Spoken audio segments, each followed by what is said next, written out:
Hey guys, and welcome back to the channel. So today, as I promised, we're gonna be working on my E89 Z4 2012 that I bought from Copart, so it's a salvage title. If you didn't watch the previous video, it's a 2-liter turbocharged engine, 180 horsepower, I think, manual, and package. The reason why it was salvaged, first of all, when I bought it, it looked like this. So your standard front end collision, nothing too crazy, like headlights, bumper, the bonnet, easy fix. But when I got it, it was starting, it was misfiring. So after some investigation, I found that, let me show you what I found. And I said, if you watched the previous video, you already know, but this is what I found. And if you're not familiar with engines or cars in general, this is the part that's supposed to be inside your engine, not outside. So right now there is a massive hole in the engine. It's still starting. I drove it in the garage. But it's leaking soil everywhere, so there's a massive hole inside of the engine block, and as you can imagine, the engine is no good. I don't know what I'm gonna do with it. Maybe I'll take it apart. We'll see what's like inside, but it's definitely not very good. I don't think it's feeling particularly healthy. And yeah, so this is going to be the first episode of me trying to swap a new engine, which is sitting right there. So it's a new engine. I got a new bonnet, and I still need to find the headlights and the bumper. I still have the bumper, but it's a bit more work than I wanted to do. I mean, it's repairable. I might repair it if I can find cheapish bumper. Well, it is what it is. Yeah, I think I already started taking things apart. Actually, I can show you. It's a bit of a mess in the garage. New Year's, Christmas, blah blah blah. Didn't have much time. But this is what we're dealing with. Again, as I said, 4-cylinder, 2-liter engine. I like the 2-liter, 2-liter, 4-cylinder engine. My first engine that I worked on was SR20 from an S15, so I've got a soft spot for smallish engines. And yeah, I thought it would be an interesting car to work on, and yeah, I guess in retrospect it would have been cool to swap an engine from a 335 or 135, you know, the 3-liter B-turbo engine, because they did come with an engine from factory. I mean, there were Z4 335s. I think they were called 35s. But yeah, it is what it is. I already found the spare engine, so the idea is to start removing this one, and hopefully we can do it today. First of all, I need to drain the oil and the coolant. Well, there's not much oil left in it, to be honest, so we'll see. And I started removing bits and pieces, the ECU, the piping. Again, if you do it for the first time, it's not very involved. It's very self-explanatory. You just remove clips and stuff. And yeah, I'm gonna be talking through most of the process. I'm not a big fan of B-rolls or just time lapses. Sometimes they make sense, but I prefer when people just explain what they're doing, and that's what I'm gonna be doing. So buckle up and let's start. By the way, in order to remove the engine, you don't have to remove the front end. As I said, it was crash damage, that's why I kind of like removed it anyways. Like, this is part of the headlights, still in here. This bracket is a bit wonky, and I probably will be able to just straighten it up like a little bit. It's not awful, like you can tell. It just should be sitting straight. Might find a brand new replacement. The downside is it's all aluminium, so, and it's all riveted. It's not I guess it's not even a downside. I can just re-rivet everything back on where it used to be. But anyways, a bit of a sidetrack. Step one: go underneath and remove the under tray. As you can see, my under tray is sitting there. I did that, well, quite a while ago, and as you can tell, I don't know if you can, but everything under here is absolutely covered in oil. Like literally every single thing.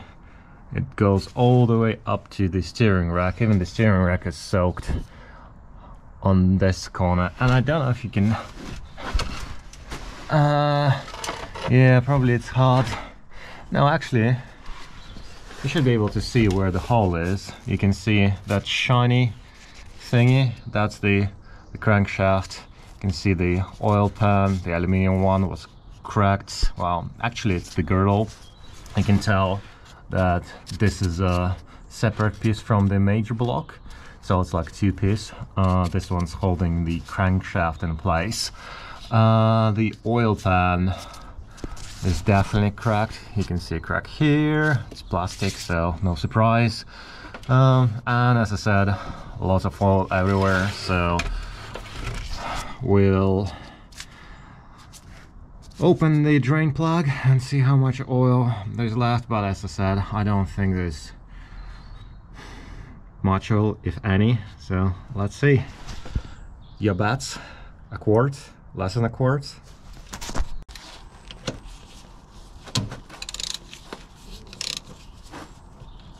Oh, that's easy. By the way, you need a 10mm Allen key. Oh, it's gonna...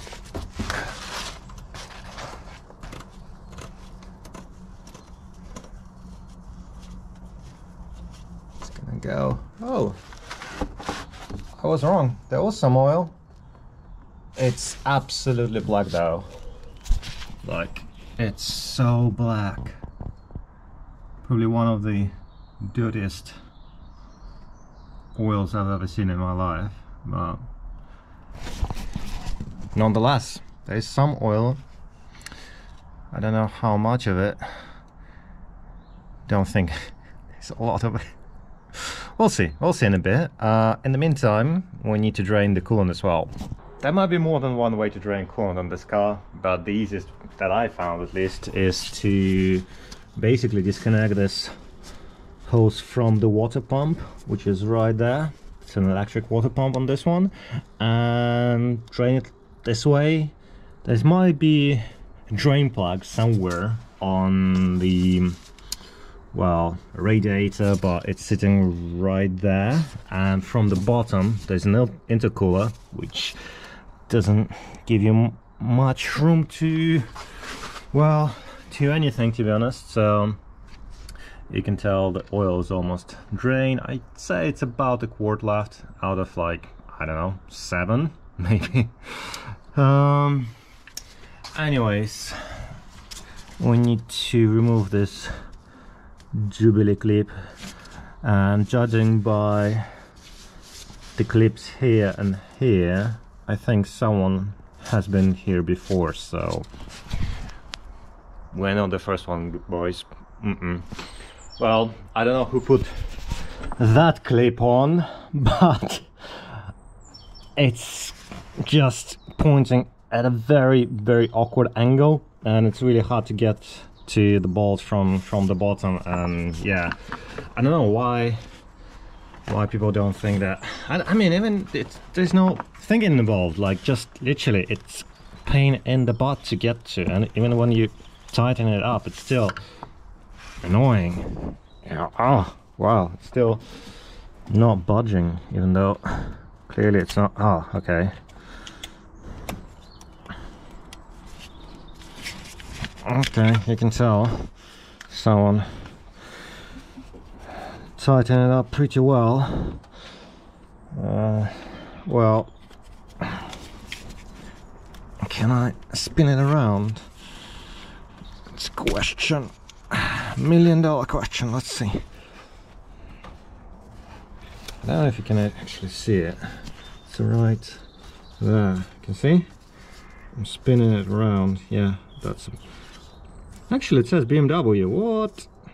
Oh, it can't be... It can't be original. No, I'm not buying it. It does have a BMW logo.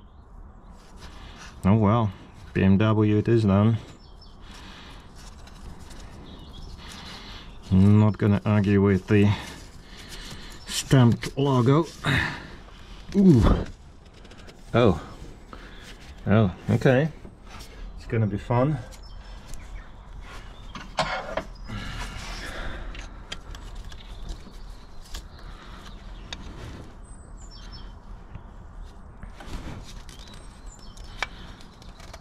Wish I had like a pick tool to break this thing off.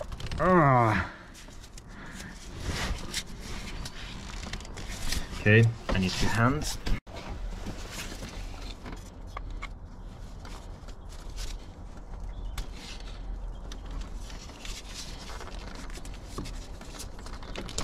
Yay!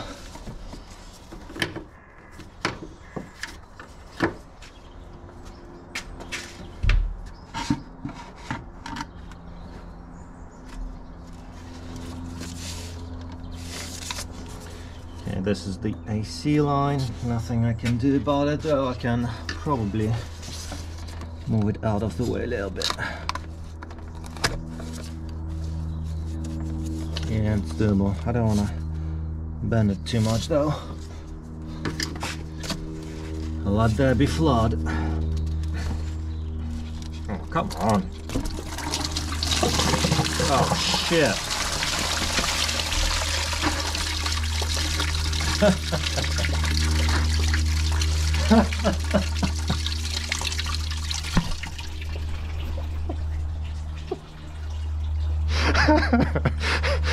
Definitely not the most elegant way to drain your coolant. Oh, why?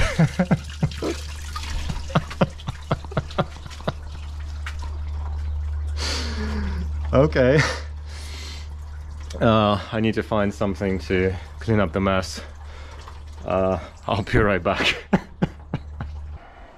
It's a bit less messy down there, but we haven't finished with our coolant system. So we drained some of it, but we still need to basically disconnect stuff that connects the engine to any peripherals, aka the expansion tank, that pipe that I think goes to the heater core.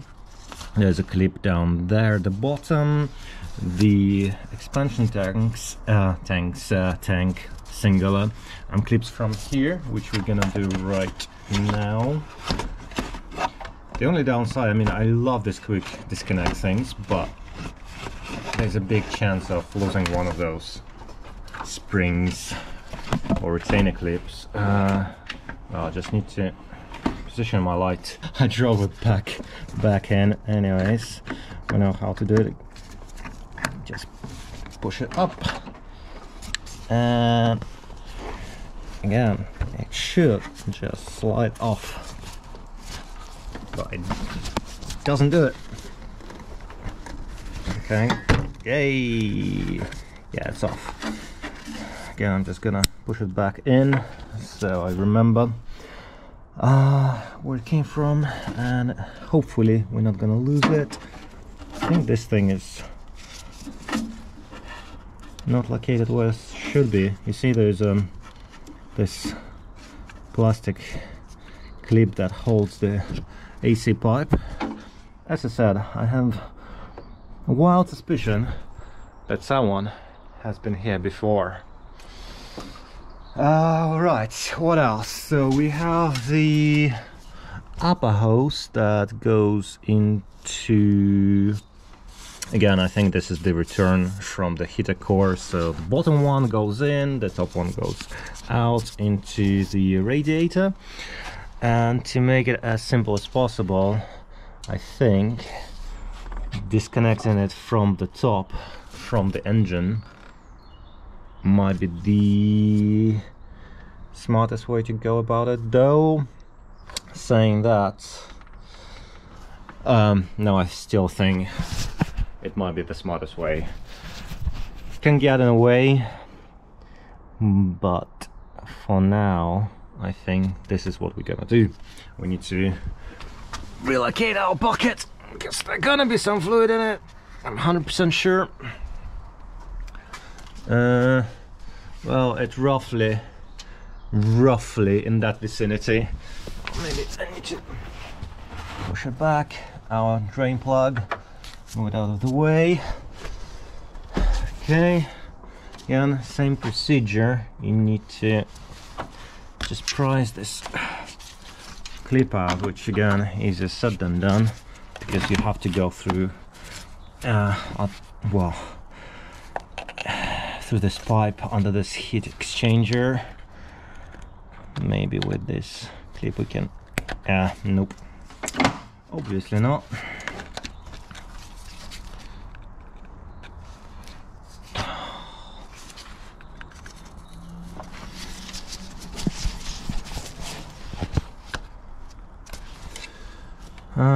I mean, technically I can just disconnect this pipe, but do I want to? Absolutely not. Absolutely not. And the light is not cooperating today. Everything is against us, guys, but we can just do it this way.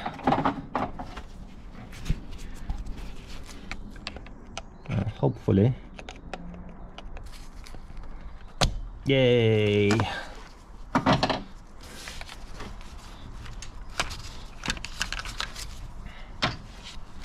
Cool. Well, in theory shouldn't be any. This is the highest point. Yeah. Alright. Well, just a little bit. A few drops. Everything else seems to be fine. Again, we can probably tack it away like this, so it's not in the way of anything. Ideally, I want to keep the compressor, the AC compressor here, and I don't want to recharge the whole thing again. I mean, the worst case, we might have to do it, but I have a plan, because the new engine comes with its own compressor, which I need to remove, and we need to remove this belt first and then disconnect everything. But before we go into that, we still have some phone lines to disconnect. Again, this one is from, ouch, an expansion tank. This is the ventilation for the crankcase, goes back into the main intake. We need to disconnect this hose, and this is where some liquid might still be present. There's another clip over there, and I don't know if you can see it, but with a screwdriver I should be able to get to it relatively easy. But again, just relocating our bucket, our safety bucket.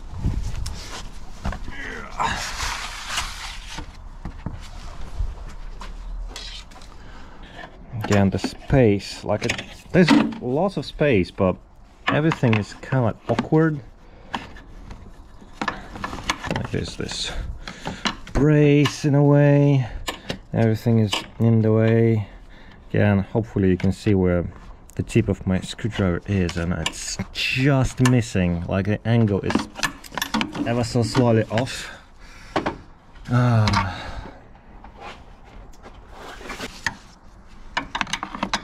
Okay, maybe, yeah, this one is too big. I mean, I kinda can get on it. Yes, it's on it, and it's almost off. Is it off? I don't think it is, but yay, now it's off. Is it? Is it though? Should be. I mean, it's touching the shroud, and I don't think I can push it any further.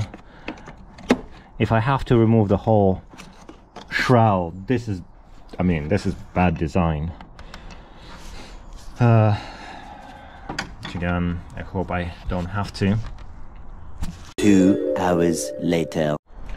Okay, quick progress update. In order to get to that coolant hose, I had to remove the intake pipe that goes from the intercooler to the turbine. Nothing too difficult, it's a bit fiddly to get to. There are these retaining clips that you just pull out. This is the turbo side, smaller, and you can tell it's oily. My GoPro will need a good clean because these are my hands and I'm filming all by myself, so not the best thing. The bigger one is here. It goes to the intercooler. The way you can tell, it's got this metal ring around it. The turbine side has nothing, I mean a plastic and a rubber grommet inside. As you can tell, it's a bit oily, so I will put it somewhere so I don't lose it. Ideally I need to put it back onto the intercooler, which I might do right now, otherwise I'll misplace it. But I think now we should be able to get to the coolant pipe. I think the only thing that worries me now is the open intercooler, that if I pull the coolant pipe, it will dump all the coolant, if there is any, into the intercooler. Not ideal, so I guess I'll have to think of something and block that hole. Or something, I don't know what yet, but I'll find something, because I don't want to put any debris into my intercooler. That would have been not ideal, but at the same time I need to cover that hole with something. Give me a sec, I'll be with you in a minute. Well, I had to change my strategy. That thing is impossible to remove. I mean, maybe it is possible, but it's bloody tough, because with all the heat cycles, basically it kind of like almost welds itself. Not entirely, but it becomes very, very stiff. So I decided to remove this end instead, and I'm like, yeah, it's much easier, it's right here.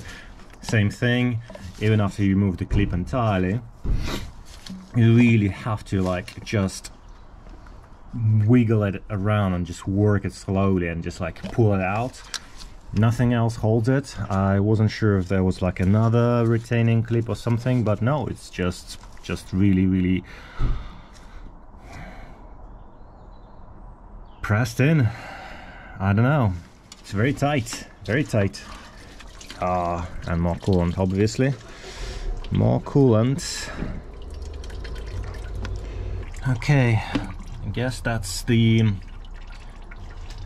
major bit of disconnecting the oh, totally forgot. I still need to disconnect though you know what, I might be able to, instead of undoing that clip, there's so many clips going around, I probably could just disconnect it from here, and that would do the job. That's where I don't have to touch that side of the whatever that is. Now this will come right out again as a single unit. Don't have to faff around with anything. Yeah, I think I'll do it. I'll do it right now. Why not? We're right there. Everything is aluminium. I can't put my camera down, so it just sits somewhere safe. Yes, as I was saying, there's one more thing to disconnect. The heater core that goes down there. You can see this plastic pipe goes round, and all the way into the cabin. One way to undo it is to remove this clip, which I don't want to touch. I mean, it's an option, but why? There's a quick disconnect right here, which we can pull out, and with a little bit of fight, as always. I think someone miscalled these things. Instead of calling them quick disconnect, it's a pain connect. Yeah, that's better. Okay, I didn't film the actual disconnection of the hoses because it's a pain. It's a massive pain. Whoever invented these quick releases is a genius and a monster at the same time. On paper you're like, yeah, just remove the clip, pull the hose, right? Sounds great and easy. No, it's not. So first of all, I thought I would disconnect this hose that goes to the radiator, which is the bottom part of the radiator, to this, I don't know, thingy. Yeah, the plan was to disconnect it from the bottom, from the radiator, and pull the whole thing out, but it's just impossible. I mean, maybe it is possible, but there's a brace in the way. I didn't want to remove the brace because it's a lot of faff. Like, to get to this bolt, I need to remove the expansion tank. On this side it's easy, on this one it's covered by the expansion tank. Again, it's all doable, but it just creates too much work. So I thought, okay, I will disconnect it from here. Quick disconnect, right? Quick is the key word. No, it wasn't quick. So yeah, but before that I removed the charge pipe, well, intercooler pipe that goes from the intercooler towards the turbine, well, the compressor. And yeah, I mean, I did have to remove it anyways, but I thought that by removing it I'll have a little bit more room to pull this hose off. No, didn't work. So instead I decided to remove the top half of it, goes onto the block, and yeah, quick disconnect, pull the thing, nothing.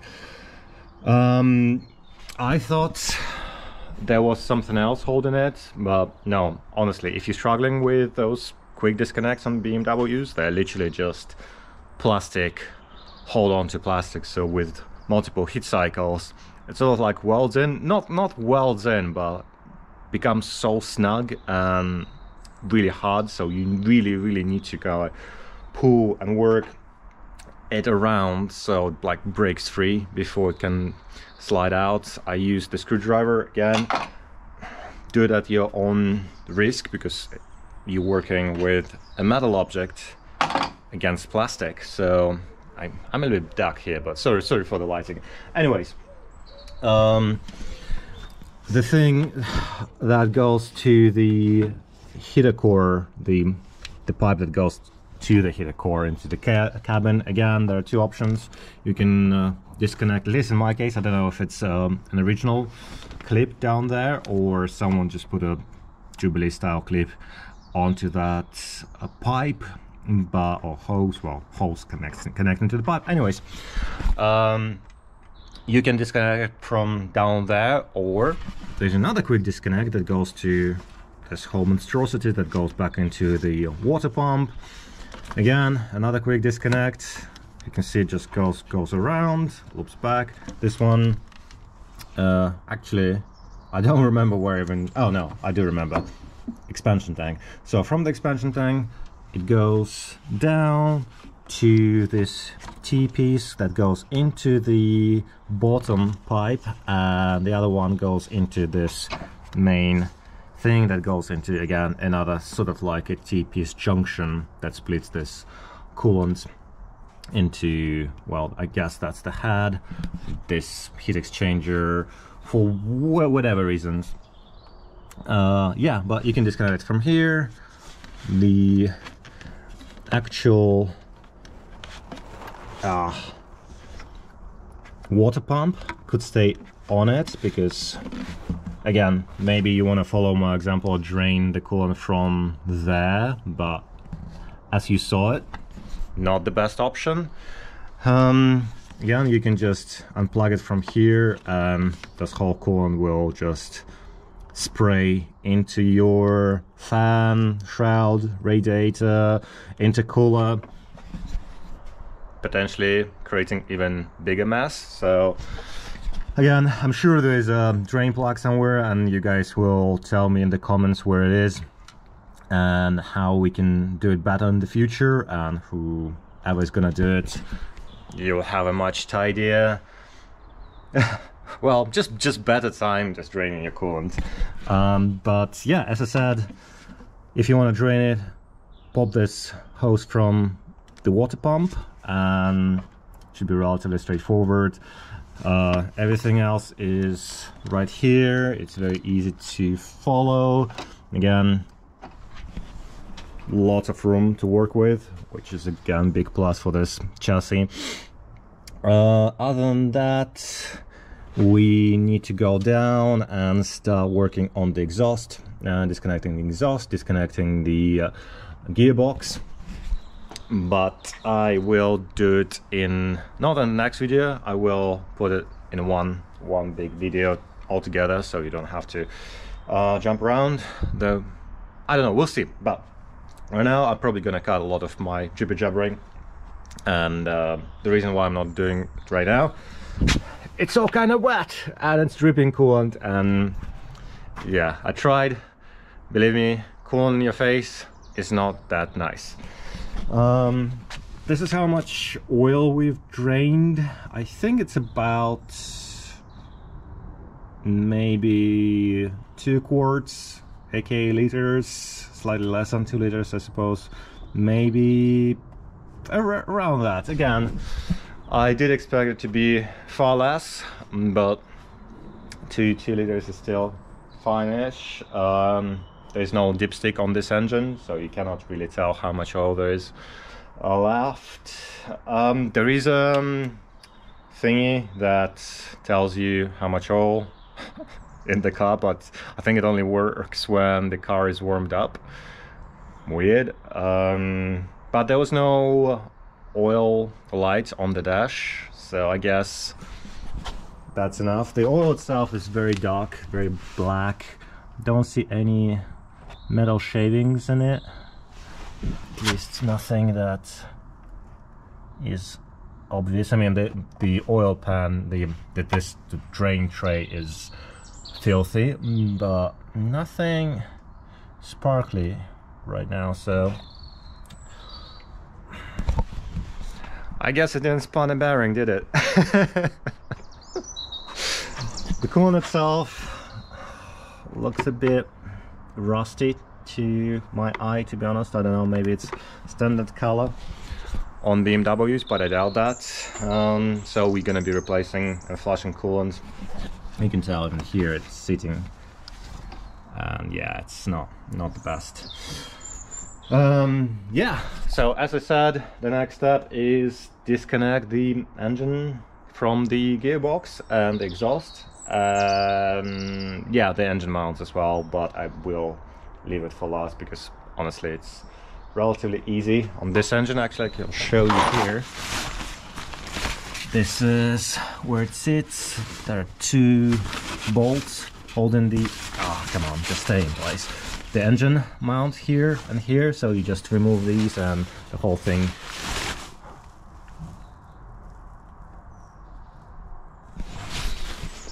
I cannot speak today. Basically, we remove the whole thing as one unit. Alternatively, you can remove the top nut here. Might be easier, might be what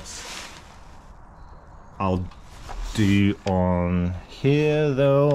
No, I think because the steering column is right in the way, this method of removing 2 bolts from the bottom is a preferable one. So we'll see. As I said, stay tuned guys. I'm not saying this is the end for this video, but if it is, I'll see you in the next one.